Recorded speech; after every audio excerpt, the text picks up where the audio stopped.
Okay, can you all hear me? Yes, we can hear Okay, you. great.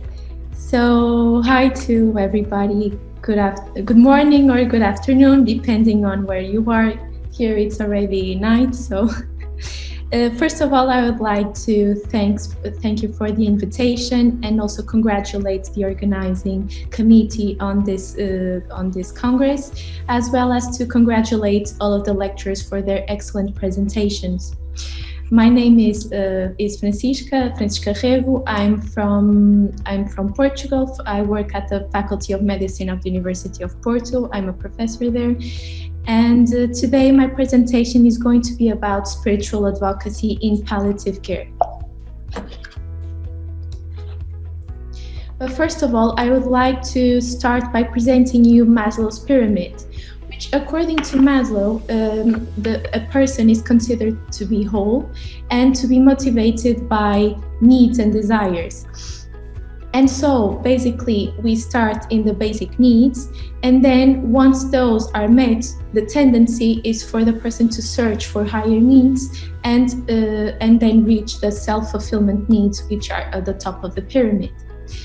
This pyramid, we are possible to adapt it to the palliative care patient, given that it does not only address the physiological needs of the patient, for instance, symptom control, but it also addresses the psychosocial and spiritual needs of the patient, therefore addressing the total pain of the patient. However, we need to have in mind that in the adapted version to palliative care, it does not strictly follow the order of the that is presented there, the order of the pyramid, as Maslow's theories argues. Given that in palliative care, the needs and priorities of the patient will be specific to each individual. And for some patients, we may not be able to fulfill some of their physiological needs, but that doesn't mean we cannot address other kinds of needs. For instance, due to illness progression, a patient may not be hungry. Appetite is not a pressing need. However, that doesn't mean that we cannot address the patient's psychological and spiritual needs, and therefore letting the patient reach the self-actualization need, which is the top of the pyramid. That the highest level, self-actualization, means that a patient is able to be himself or herself, meaning that the person's values, priorities, autonomy, and will are being respected.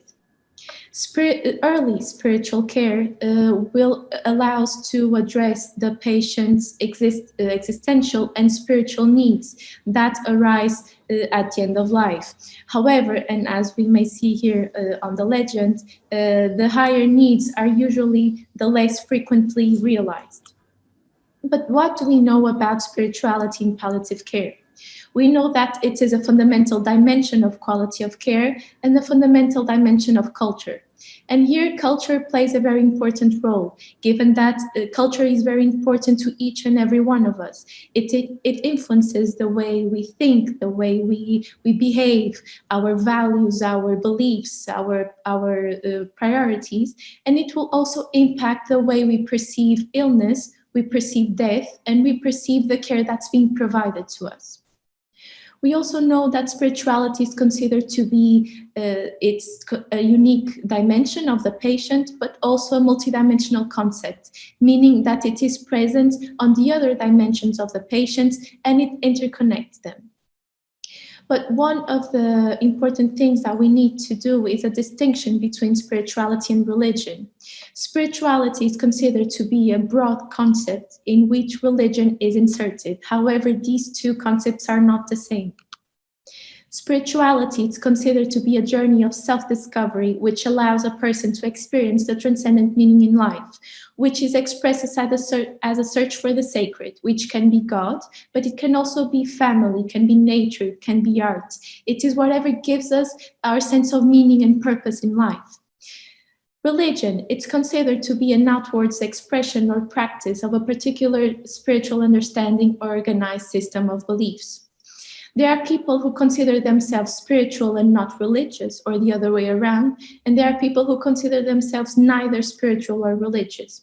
However, we need to have in mind that existential beliefs and issues play an important role in each and every one of us, because they are what's going to give us our sense of meaning and purpose in life.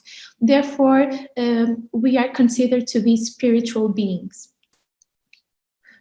Literature has pointed to the close relationship between spiritual and psychological well-being, as well as to higher levels of spiritual well-being being related to a better quality of life, better acceptance of the disease and diagnosis, better ability to cope with symptoms, and better psychological well-being.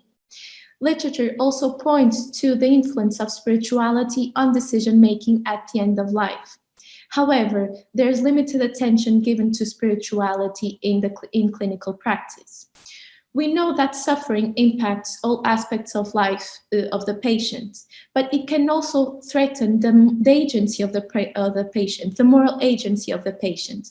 And moral agency is a prerequisite for a full autonomous person, meaning that the person is conscious and aware of his or her actions, and also of the consequence of those actions.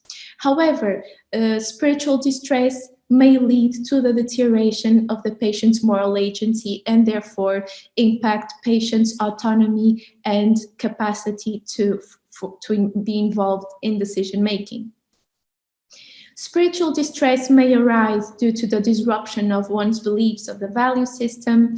It may arise due to the inability to find sources of meaning, love, comfort, or when there is a conflict between one's beliefs and life's events. And this may frustrate the attempt to treat physical symptoms, or may lead to depression, anxiety, acute pain, or have an adverse effect on quality of life. There are certain risk factors related to spiritual distress, namely the presence of multiple losses, total dependency or loss of autonomy, no sources of support, intense symptoms, or non-acceptance or excessive rumination. On the other hand, there are certain protective factors such as good support, control symptoms, resilience, optimism, and acceptance.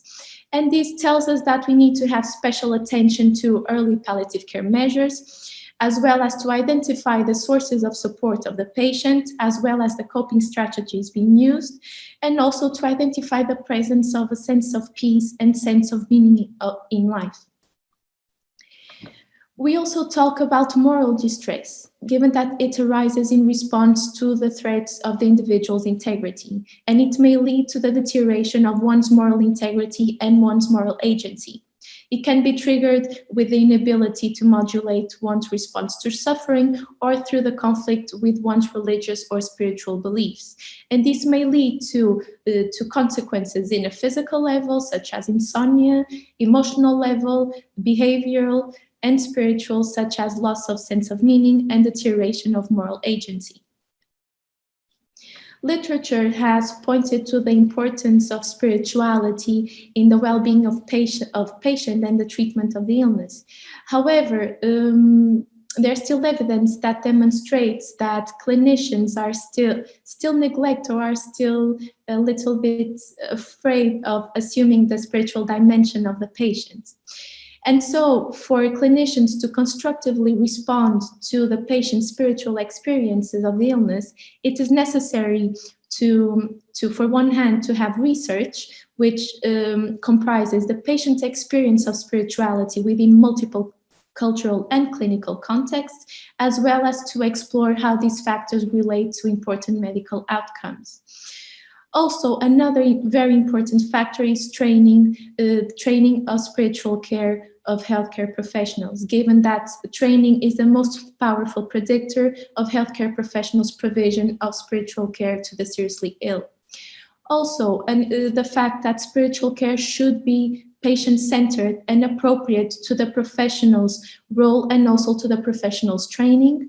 And lastly, the importance of religious partnership with the medical institutions in order to give a more effective approach of the religious issues that may arise during at the end of life.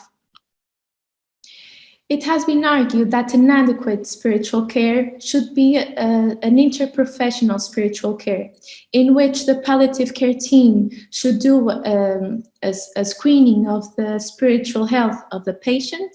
And if spiritual suffering is identified, then it should be addressed by the appropriate professional care. However, there are barriers that barriers for the provision of inadequate spiritual care, such as the lack of harmonization of the definition and concept of spirituality and consequently its measures. What we find is that in the various studies that exist in the literature, the spirituality is studied having different definitions, and depending on the institutions, on the culture, on the type of the concept, on the dimension of the concept we want to study. But what this means is that there is not a one universal definition that we can all guide and produce science so we can apply in the clinical practice. Given that we cannot have an universal definition given the subjectiveness of spirituality, but we can have, let's say, a universal guidance for us to know what it encompasses. Another barrier is the fact that spiritual care relies mostly on religious issues. Now we can see on secular institutions that pastoral care is being transformed into spiritual care. However, it is still present in most of the institutions that spiritual care relies mostly on religious care, and that religious care is mostly based on that cultures or institutions' basic religious beliefs. And when we talk about multicultural societies, this may be considered somewhat as disrespectful or even paternalist. And lastly, the last barrier is the lack of adequate trained professionals, and also constraints that may emerge during the clinical practice, such as lack of time to adequately address these issues. And so these barriers may lead to the avoidance or an inadequate response to the spiritual issues of patients, and therefore impact patient autonomy, empowerment, and well-being. In a systematic review that we conducted in 2018, we were able to observe that it is still evident some lack of definitional consensus of spirituality and of the assessment of spirituality. However, we were able to find out that most commonly spirituality is defined as the search for purpose and meaning and connection with the transcendence, which can be experienced through the relation with self, others, nature, or sacred.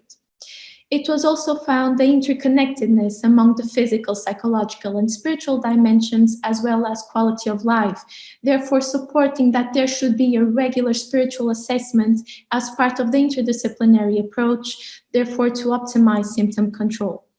Lastly, it was pointed the powerful effect of spiritual well-being on psychological distress, pointing to the importance of psychological therapies and psychotherapies, such as counseling, dignity therapy, that was already mentioned in one of the presentations, life review sessions, which will help to enhance the well-being of palliative care patients.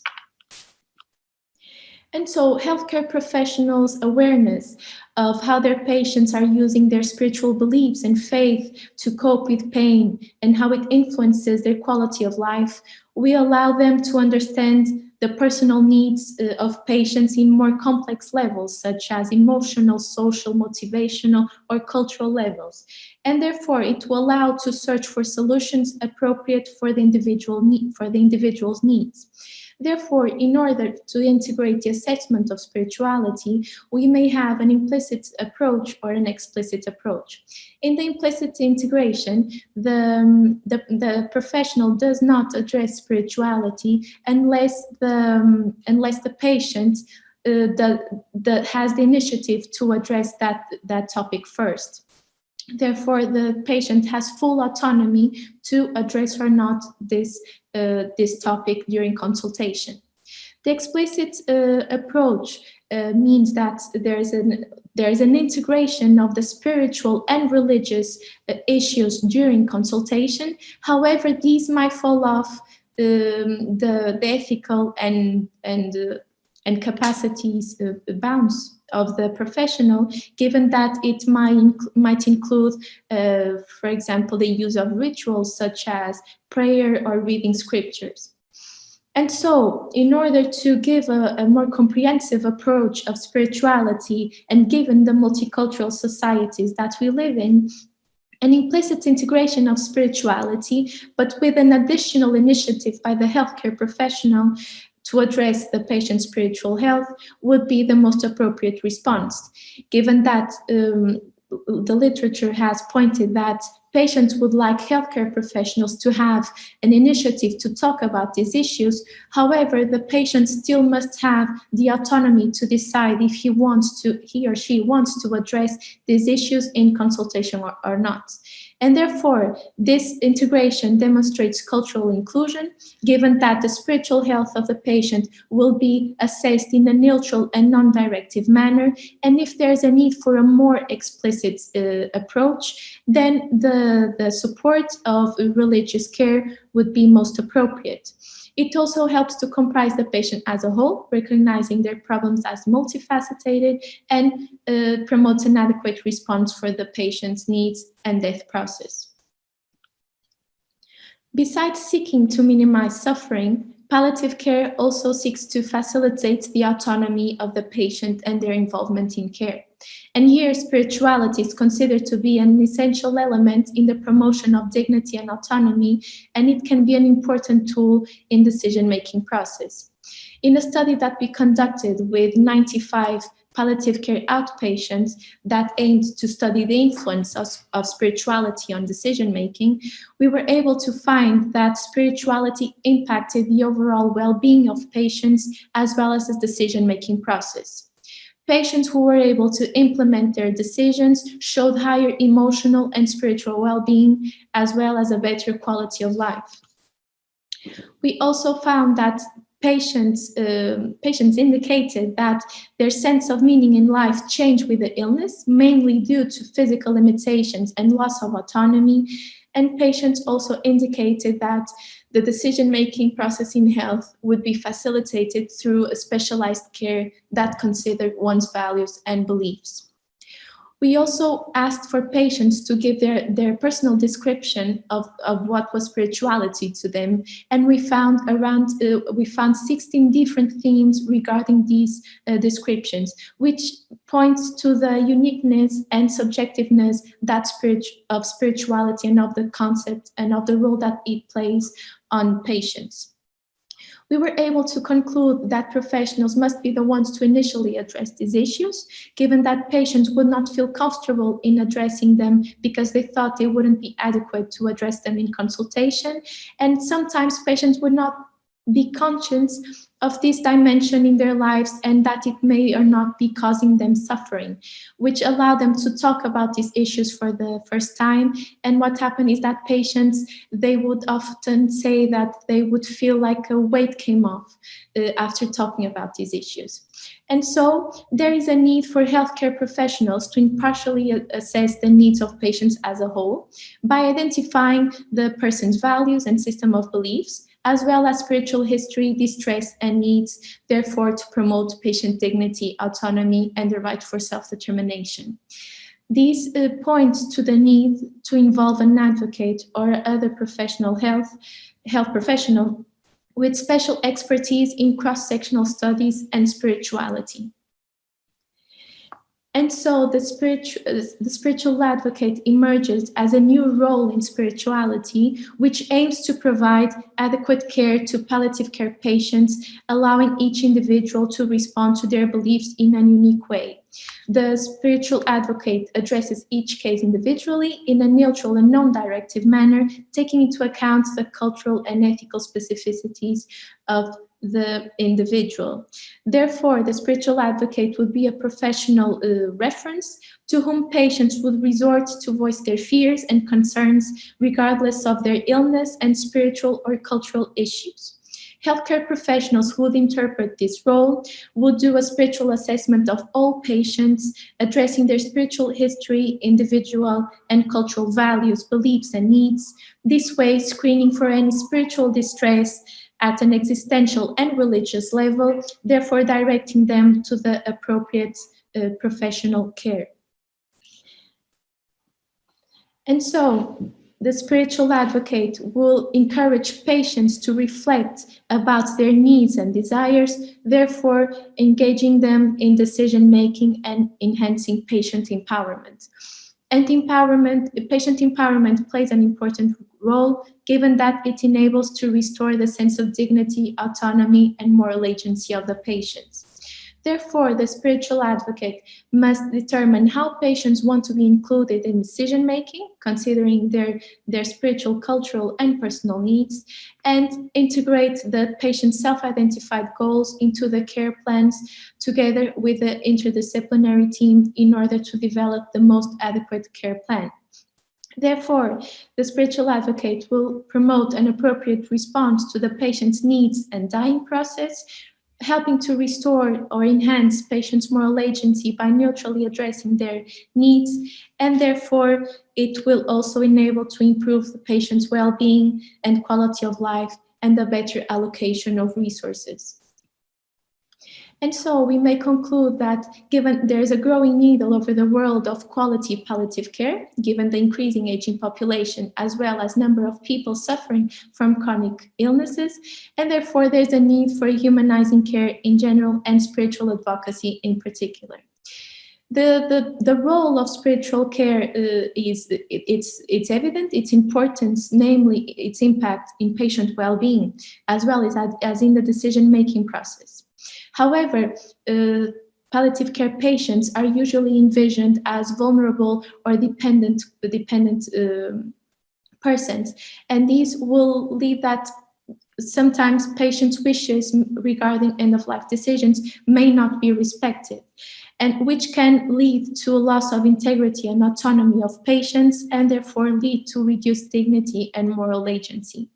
We need to have in mind that when we face distressing experiences that we cannot change, such as illness, what is left is our freedom to change our attitude and the way we see and perceive that situation. Therefore, our freedom is to decide how to act when we face that situation. And this is done by being able to reconstruct the sense of meaning in life, the way the patient sees illness, and therefore they can release themselves from suffering. Spiritual care plays an important role helping patients to reconstruct this sense of meaning in life and what the illness represents to them in this context and in this stage of their life. However, there are several limitations that prevent inadequate spiritual support.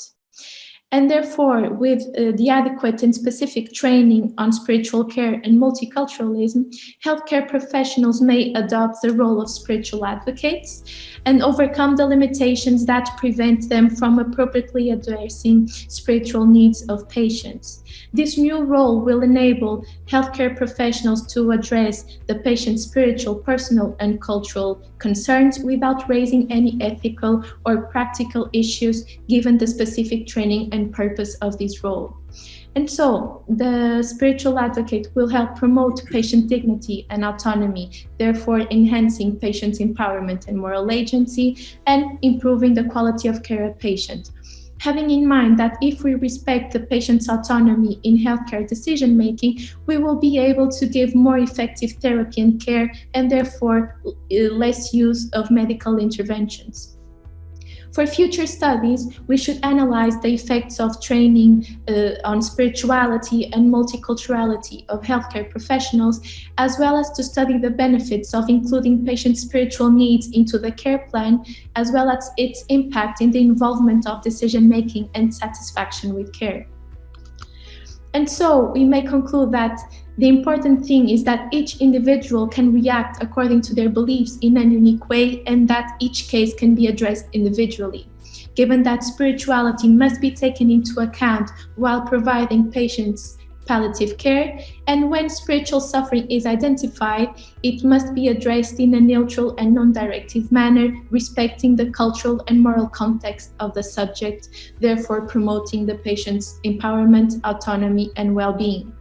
In these situations, the help of a mental health professional or a chaplain proves to be an asset, given their basic training and therapies that can be applied to improve the subject's sense of being, reflection, and quality of life. Thank you very much. I hope you enjoyed, and I'll be glad to answer your questions. And here is my contact if in case you would like to contact me for anything. Thank you very much.